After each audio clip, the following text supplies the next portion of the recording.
My name's Angelo, and welcome to We Want Picks. This is the only channel dedicated to UFC fight picks and DraftKings lineups run by MMA insiders and professional fighters. Every week, I join Dan Kramer and Nick Newell, two longtime professional fighters that have fought at the highest levels on the planet, as well as Jacob Lyons, a skinny kid from Indiana. So join us every single week for our full fight card breakdowns, our individual fight card breakdowns, our betting guide, and our DraftKings lineups. We have the one and only fight change / drop / switch up on the UFC 263 card. Jacob's back, if you didn't notice. The UFC 263 card. Camacho got into a car accident, cannot fight. Hopefully that dude's all right. I didn't know the opponent, that. Yeah, Camacho, the original opponent, got into a car accident. That's why he's not fighting. I didn't know about that. That's crazy. Apparently he's fine. Hopefully he's fine because that sucks.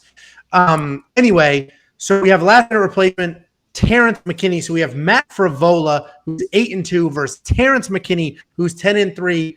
If you're very excited and you're foaming at the mouth and you love my whole spiel about DraftKings prices and they don't change last minute opponents, the problem here is Terrance Mckinney just fought like a week ago and knocked somebody unconscious. So Terrance McKinney is in shape, is ready to go. He fought a week ago and then probably drank a bunch of beer because he didn't think he was going to fight a week later. But at the end of the day, that dude went for a full training camp, fought, took a few days off, and then immediately back in the cutting weight in his routine. So my hope is Terrance McKinney is not partying, given what happened the last time he partied, Angelo. I don't know if you know that story. I don't. He was tased by police after, I think he was on Terrance McKinney? This is a true story? Yeah, I think he was on shrooms in Mali, got tased by the police so bad that he died in the back of an ambulance twice, like flatlined, and then survived, and now he's at a UFC event. So there you go. Fun story. Increase my bet on Matt Frevola. Yeah, I was just going to say. It was like 2 years ago, I think. That's not even that long ago. Oh, my God. Well, let me change my complete breakdown of this fight. Basically, no, 2014. Okay. And by his own words, he had alcohol mixed with acid and shrooms. Jesus, that sounds like a fun night. I mean, I don't know. Sure, it was fun leading up to that. And I'm sure I bet dying and coming back while you're high would be an incredible experience. Maybe none of it happened, and just the acid and shrooms. Yeah. So there's Terrance, you keep telling this story. It didn't happen, man. You were just in your hotel room, like curled up for 4 hours. Keep telling this story that you died and went in. None of it happened, Terrance. There's police cam video if you want to watch it. If you want to watch it, get it. That is the difference between our research and Jacob. That's invaluable information, Jacob. I never would have stumbled across. That's why he's like a really good fighter, but they still put him at $6,900. You mentioned that because you mentioned the DraftKings money doesn't change, but technically Frevola's value would have went up if they would have changed it because he's against a $6,900 fighter now instead of whatever Camacho was, which was looking $7,300. So he should be bigger. It's funny, yeah, and we've done that breakdown before where every single fight is like $8,100, but when they do these last minute replacements, they can't do that because they can't move mats. Either way, here's a quick breakdown. Matt Frevola, he's not a decorated wrestler, but in the cage, that dude does not stop wrestling, constantly looking for takedowns. He's not even I'm trying not to discredit him, but he's not like this the Khabib, right? Where they're just beautiful, relentless takedowns, but they're beautiful, and he's an accomplished wrestler. He's just a relentless wrestler, and it's just nonstop. Terrance McKinney, on the other hand, you're going to look at his record. You're going to see all those knockouts, a lot of which are by head kick, which is crazy. And you're going to see, this must be striker versus grappler. It is not. Terrance McKinney is a JUCO All-American wrestler, a D2 wrestler. He is a collegiate wrestler. He is more accomplished in wrestling than Matt Frevola is. With that being said, this isn't a wrestling match, and we've seen many people go in there without an actual storied wrestling background and implement a phenomenal wrestling game plan. I think Matt Frevola wins with the wrestling, even though he is not the better wrestler, just because styles make fights. And the way going to happen with you and Dan. Technically, you're the better wrestler. That is I don't think Angelo is technically better than me at anything. Okay, all right. I'm better at you than being tall. I'm 6'2". What are you? You're 6'2". Then I'm 6'8", Dan. Then I'm 6'8". Are we doing? If you're 6'2", Jacob's 6'1", and we know for a fact Jacob's 5 something. Check my license, Angelo. License never lies. My mother's license says 5'2". My mom's like 4'8". So anyway, that's where you got your height from? That's where I got my height from. My length. Anyway, it's an interesting matchup because again, Terrance McKinney he is coming off of 3 first-round knockouts in a row in 2021. 3 in a row.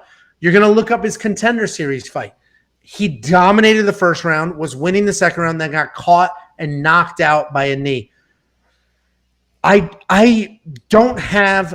originally was going to pick Matt Frevola. I had Matt Frevola over Camacho, but just because of that nonstop wrestling, when I heard he got a last-minute replacement, I said Matt Frevola. And then I put my research in, and I was like, you know what, man?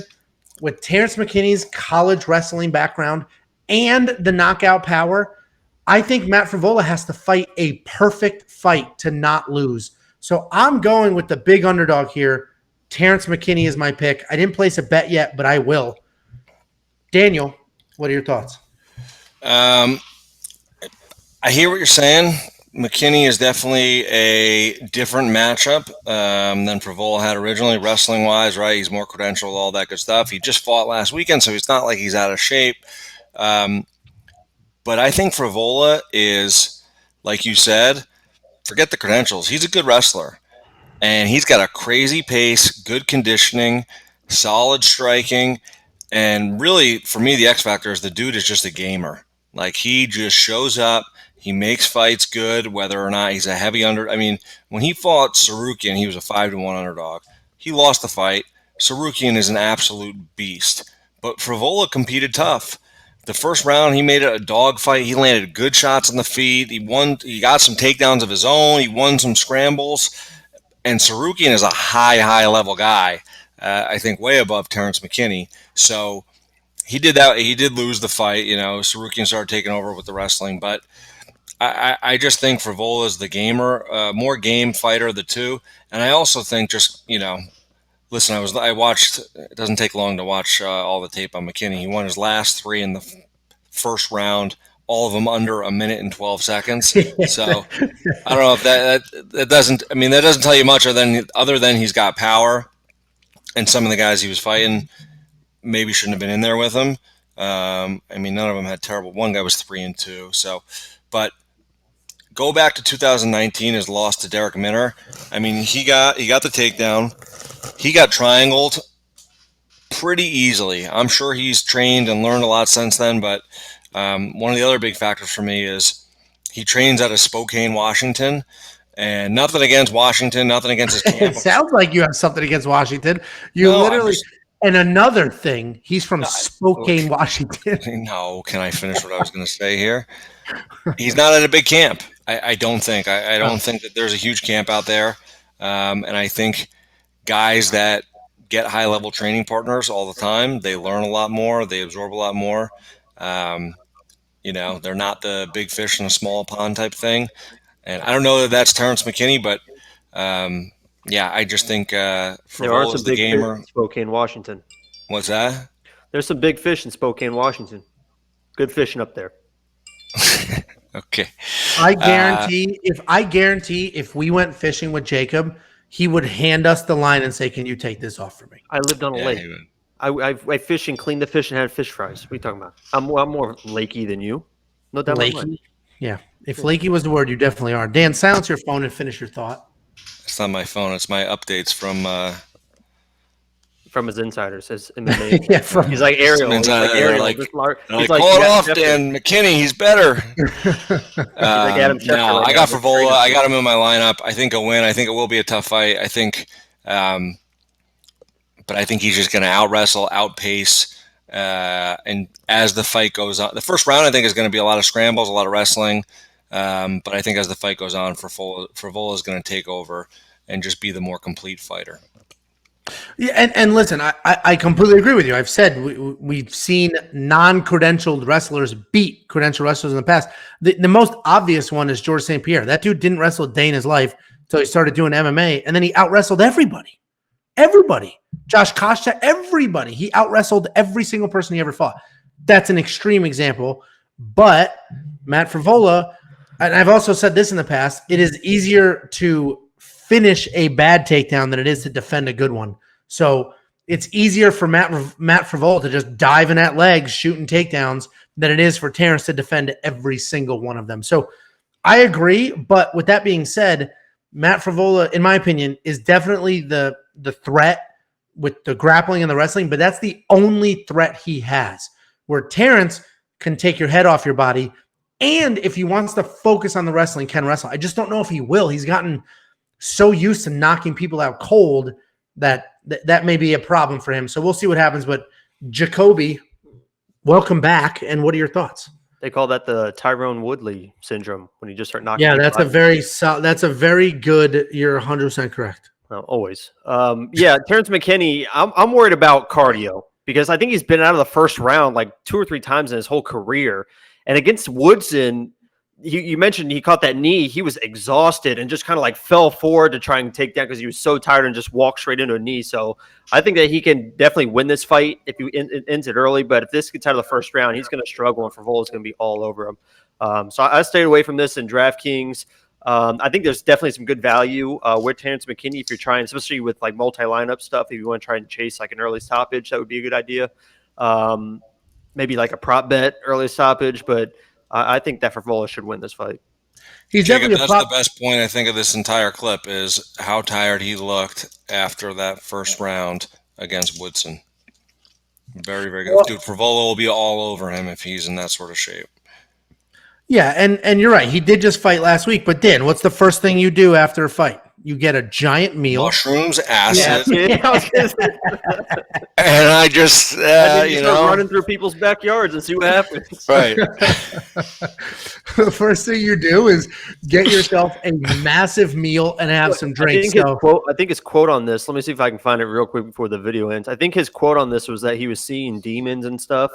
I ended up seeing demons. I was very incoherent. I pretty much was out of my mind, he said. When they tried to engage me, I started going crazy, so they had to tase me like multiple times. I ate it like it was nothing. There you go. See there you that? Go, guys. There you go. They finally got me down. I ended up dying twice. There you go.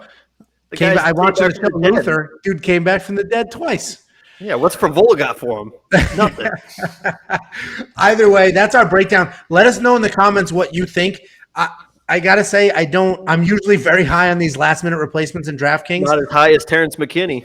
This one. This fight is to be so much more fun to watch now. This one had me. Only imagine our group text message during this one. This one has me a little nervous because the decision I had to make, and we'll do this in the DraftKings breakdown video, but I could have swapped Belal Muhammad for Matt Frevola straight up. There's only $100 difference. And I did it, and then I did my research on Terrance Mckinney. I was like, I think because Maya has no threat to end it early on Belal, but submission, but yeah, not like I just don't see it. Yeah, so I kept Belal, but we'll break that down in that video. Anyway, thanks for watching this. Watch the other videos and comment down below who you think is going to win this fight.